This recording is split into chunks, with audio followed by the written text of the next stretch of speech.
इसमें कुछ चीजें लिखना आप भूल गए हैं जो नॉन फाइलर के लिए और भी लिखी जा सकती हैं। ये अपने बच्चों का खतना नहीं करा सकते। अगर ये रिश्ता मांगेंगे तो इनको कोई रिश्ता नहीं देगा, ये समोसे खरीदेंगे तो साथ में चटनी नहीं मिलेगी। और चलते हुए ये दो पैरों का इस्तेमाल नहीं कर सकते, एक पैर से लंगड़ा के चलेंगे ताकि दूर से पता चले कि ये नॉन फाइलर जा रहा है। वो सिर्फ में अच्छा हुआ ये नहीं लिख दिया इन्होंने कि बेडरूम में वो देखेंगे कि राइट साइड पे इसको सोना है या लेफ्ट साइड पे सोना है, वो भी ये फैसला करे ये आदमी। अच्छा, मुझे एक बात सर आज ये मिनिस्टर साहब बताएं, अगर नॉन फाइलर बैंक अकाउंट नहीं खोल सकता तो वो अगर कोई नया नौजवान आए, वो कहता है मैं कारोबार करना चाहता हूं, उसको कोई उधार देता है, तो अब वो पहले बैंक अकाउंट ही नहीं खुलेगा, वो कोई चीज खरीद नहीं सकता, तो वो मुझे बताएं वो दुकान कैसे खरीदेगा, वो कैसे शुरू करेगा अपना कारोबार। इसका क्या तरीकेकार है कि कोई नया आदमी अगर अपना बिजनेस शुरू करना चाहे तो पहले तो आप कहते हैं कि अच्छा तो नॉन फाइलर नहीं होता, अभी तक तो बेरोजगार था, अब वो फाइलर बनने जा रहा है तो वो बैंक अकाउंट नहीं खोल सकता, वो कोई चीज खरीद नहीं सकता। ये क्या अकलमंदी है? ये कौन सी, मतलब किसने बनाया है ये बजट? और नया आदमी तो अब कोई काम शुरू ही नहीं कर सकता, यानी नौकरियां आप देंगे नहीं, कोई शख्स कारोबार शुरू नहीं कर सकता, शुरू करेगा तो उसको गिरफ्तार कर लिया जाएगा, अगर उसने कारोबार शुरू भी कर लिया तो उसके सर पे कोई आके खड़ा हो जाएगा कि देखो ये कमा रहा है या नहीं कमा रहा, और अगर वो आपकी तवक्को जो 130% है उसके मुताबिक नहीं कमा रहा तो इसको अंदर करो और इसके अकाउंट जब्त कर लो। खुदा के वास्ते ये किसी दुनिया में किसी और मुल्क में है? और उसको सुनवाई का कोई हक भी नहीं। ये किसी और दुनिया में ऐसा मुल्क में ये एफबीआर के कवानीन हैं? सर सीधा सीधा मैं आपसे कह देता हूं कि सर ये नहीं होगा, ये नहीं चलेगा इस तरह, ना हम मंजूर करेंगे, ना मैं समझता हूं कोई भी समझदार आदमी जो इस बजट को पढ़ सकता है, जो इसको समझ सकता है, वो कभी भी इसके हक में वोट नहीं देगा, कभी भी हक में वोट नहीं देगा। Thank you. बस सर वो फारूक भाई ने, मैं हमेशा एक शेर पढ़ता हूं, फारूक भाई ने उस शेर को गलत पढ़ दिया था इस बार। हाँ, हमारे बाबू भाई जो है फारूक भाई, और वो शायर भी कतील शफाई है सर। सर बहुत खूबसूरत शेर है वो, मैं हमेशा हर बजट स्पीच में पढ़ता हूं, आप रिकॉर्ड उठा के देख लें। और ये मैंने 2008 में इसलिए पढ़ा था कि मेरी अजीम कायद शहीद मोहतरमा बेनजीर भुट्टो साहबा शहीद हो गई, तो मैंने उनके लिए ये पढ़ा था कि मुझे दुख हुआ कि उनको दोबारा गलत क्यों पढ़ा गया। 2007 में उनकी शहादत हुई, तो 8 में हमने बजट पेश किया और नवीद कमर ने टपकते हुए आंसुओं के साथ वो बजट पेश किया था, और हमारी ये फीलिंग थी, और ये शेर उस फीलिंग की गमाजी करता है कि हिसाब उम्र का इतना सा गोशवारा है, तुझे निकाल के देखा तो सब खसारा है। महंगाई वाकई है, बड़ी है, मैं कहना चाहता कि कब से ये बढ़ी और कितनी बढ़ी और किसके दौर से बढ़ना शुरू हुई और फिर बढ़ती ही गई। अब बहुत कुछ न कुछ बेहतर अफाका हुआ है, लेकिन सर जिस तरह फिगर्स दिए गए आपके जीडीपी के ग्रोथ के, ये गलत है सर। आप कहते हैं 2.6 तो 2.5 तो आपकी पॉपुलेशन भी इंक्रीज है तो 1% हुआ। ये जीडीपी इस तरह थोड़ी होती है। 1.5 से ज्यादा किसी तरह भी नहीं है, मैं चैलेंज कर सकता हूं। किसी आपका कोई भी सेक्टर, एग्रीकल्चर हो, इंडस्ट्री हो, क्या आपने इसमें तरक्की की है? कोई नहीं, लेकिन इंशाल्लाह आप कर जाएंगे।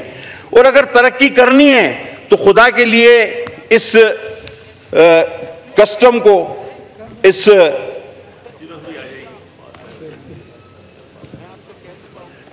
एफबीआर को आप लगाम दें।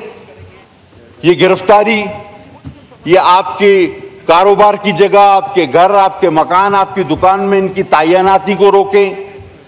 ये बगैर सबूत के, बगैर नोटिस के अकाउंट मंजमद करना और किसी को भी शक की बुनियाद पर गिरफ्तार करना, ये सारा इस बजट का हिस्सा है, इस बिल का हिस्सा है। तो ये आप लोगों को भगाना चाहते हैं इस मुल्क से, जो कि पहले ही भाग रहे हैं, या आप चाहते हैं कि कोई ना कोई जिस रास्ते पे हम चल निकले उस पे चल पड़े? सर कौम में खुशी की एक लहर थी, है, अल्हम्दुलिल्लाह। जैसा कि हमने इसी जगह पे खड़े होकर कहा था कि हमारी कौम में, हमारी अफवाज में वो जज्बा है कि हम दुश्मन को मुंह तोड़ जवाब दे सकते हैं, और अल्हम्दुलिल्लाह सुम्मा अल्हम्दुलिल्लाह हमने दिया। आज हमारा दुश्मन 100 बार सोचेगा हम पर हमला करने से पहले। लेकिन सर कौम की इस खुशी को, कौम के इस यकजहती को, ये आपका मुल्क दुश्मन बजट पारा पारा कर देगा, जिसमें हर शख्स गिरफ्तार हो सकता है, हर शख्स को जो है शक की बुनियाद पे आप बंद कर सकते हैं, हर आदमी कारोबार नहीं कर सकता। डॉक्टर साहब पता है ना आपको 11C4 क्या है? 114 पता है फाइनेंस का, या तारड़ साहब को पता होगा? जी लॉ मिनिस्टर साहब। सर 114C का पता है? नहीं। अच्छा जी, तो सर ये हाल है। अब सर ये 114C जो है ये नाअहल अफराद है। इसमें ये इस बार कहा गया है कि ये बैंक अकाउंट नहीं खोल सकते, ये अपने ही अकाउंट से पैसे नहीं निकाल सकते, एक हद से ऊपर ये स्टॉक मार्केट में नहीं जा सकते। सर ये आर्टिकल 23 जो 23 है हमारा और 818 का तो खिलाफ वर्जी है ही है, एक शख्सी आजादी की। इनकी मनकूला और गैर मनकूला जायदाद ये बेच नहीं सकते, खरीद नहीं सकते, इनके अकाउंट सीज हो सकते हैं, और ये इनके सर आर्बिट्री परसेंटेज, एक ख्याली परसेंटेज सेट की गई है, वो है 130%। अगर ये अपने लास्ट गोशवारे से 130% के करीब नहीं आते तो ये, अब ये सर ये ख्याली हद है जो एफबीआर ने मुकर्रर की है, इसको समझना चाहिए। और ये अगर उस 130% के करीब नहीं तो इनको किसी भी वक्त गलत करार दिया जा सकता है। इसमें कुछ चीजें लिखना आप भूल गए हैं जो नॉन फाइलर के लिए और भी लिखी जा सकती हैं।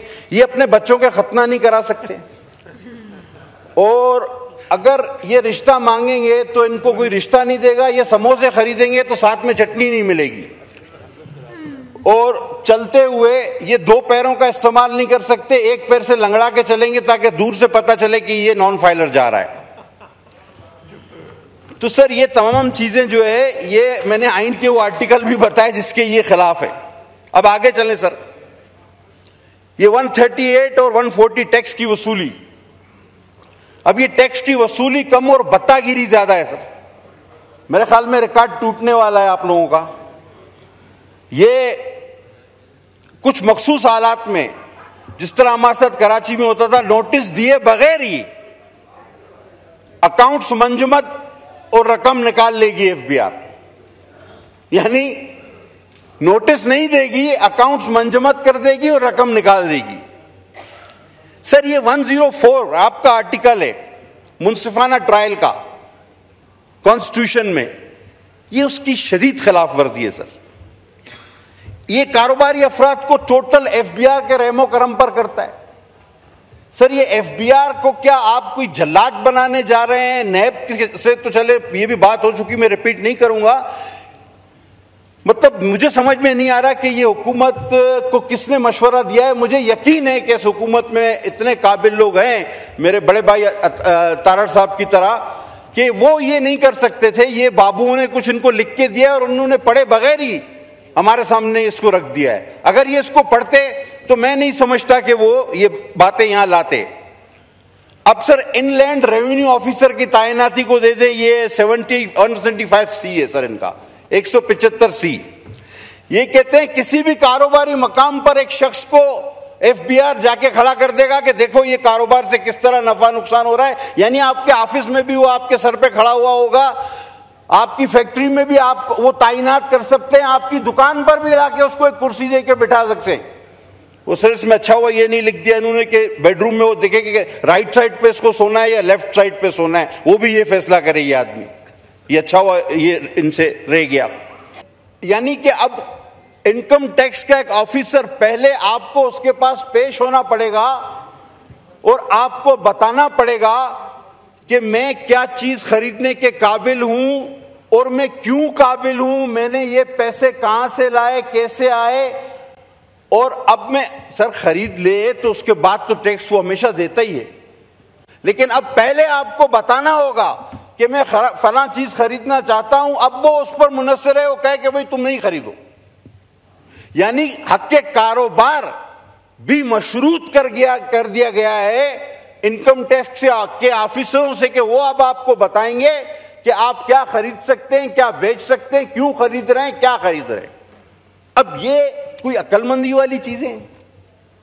यानी आपको अपना, यानी एक शरीफ इंसान उसको कायल करेगा एक 17, 18, 19 ग्रेड के अफसर को कि भाई ये मैं चीज बेचने या खरीदने जा रहा हूं, मेहरबानी करके इजाजत दे दो, और वो फैसला करेगा उस शरीफ शहरी का कि हां भाई तुम ये करो या ना करो। उसके दिल में आए तो कहेगा नहीं, सवाल ही पैदा नहीं होता। ये शक की बुनियाद पे, ये शक की बुनियाद पे किसी को भी गिरफ्तार कर सकते हैं कमिश्नर की इजाजत के बगैर। सर ये इख्तियार तो नैब को भी नहीं था, ये इख्तियार FIA को भी नहीं है, ये सिर्फ इजराइल के पास है।